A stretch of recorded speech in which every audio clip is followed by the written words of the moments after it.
Hey, what's up you guys, oldmps here with a brand new Halo Reach tutorial, and this is going to be how to make teleporters work perfectly. Yes, without a single issue, will always work as long as the map doesn't like freak out and lag, in which you'd probably die in the first place anyways. So, this took me quite a long time. I know quite a few forgers know how this works now, but I'm sure there's plenty out there who don't quite get it. I didn't figure it out until I made Two Field Ashtamon.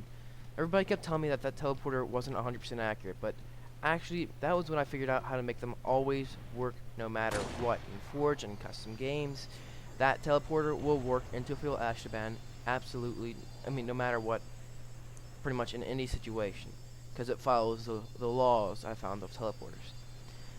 So, okay, I'm gonna explain to you how teleporters work.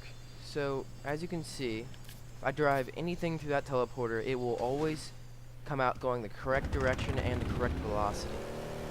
Always. It always works that way, always will. Now, the difference is that when you're driving back through this teleporter, it's not as accurate, actually. It's less accurate for that. You have more of a chance, it's like a very slim chance that it'll turn, but it does occasionally mess up if you're going backwards. But if you're going forwards, it's 100% accurate no matter what. So I'm gonna go ahead and tell you about how this works. So this is the direction teleporter.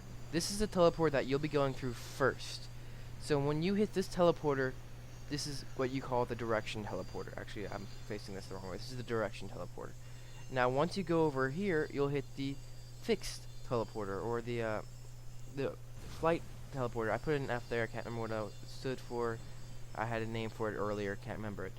Now, force. There we go. It's the force teleporter. So you drive through the director teleporter first, and then you come out the force teleporter second. All right. So the difference is that this is the one that you hit first. So what I normally do is I find the force first, and then the direction second.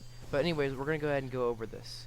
The first thing. So first off, is that in order for a teleporter to work, the direct teleporter has to be behind the force teleporter, no matter what. If you put this teleporter back over here, oh my bad, I forgot it's not on fixed.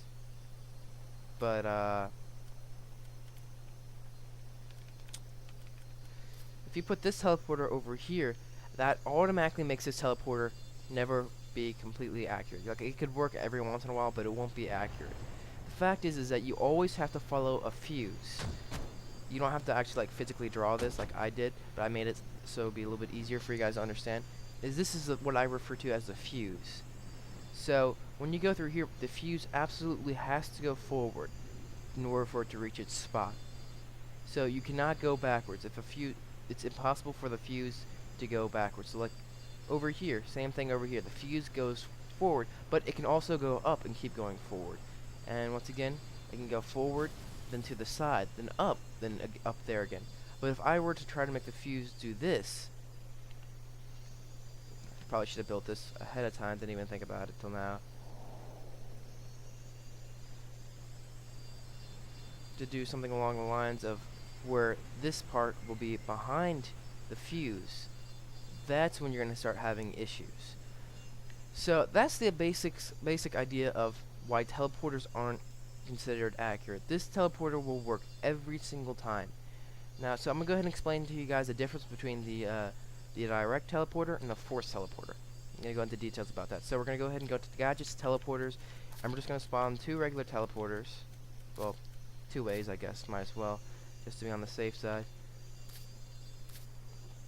Alright, and this will be our direct teleporter, this will be our force teleporter. Alright, so you're going to turn these both into squares, so squares are easier to work with than the other types. Now normally I suggest going of a width of 1 and a length of 2. We're going to learn about that in a few minutes, why I chose that. And a width of 1.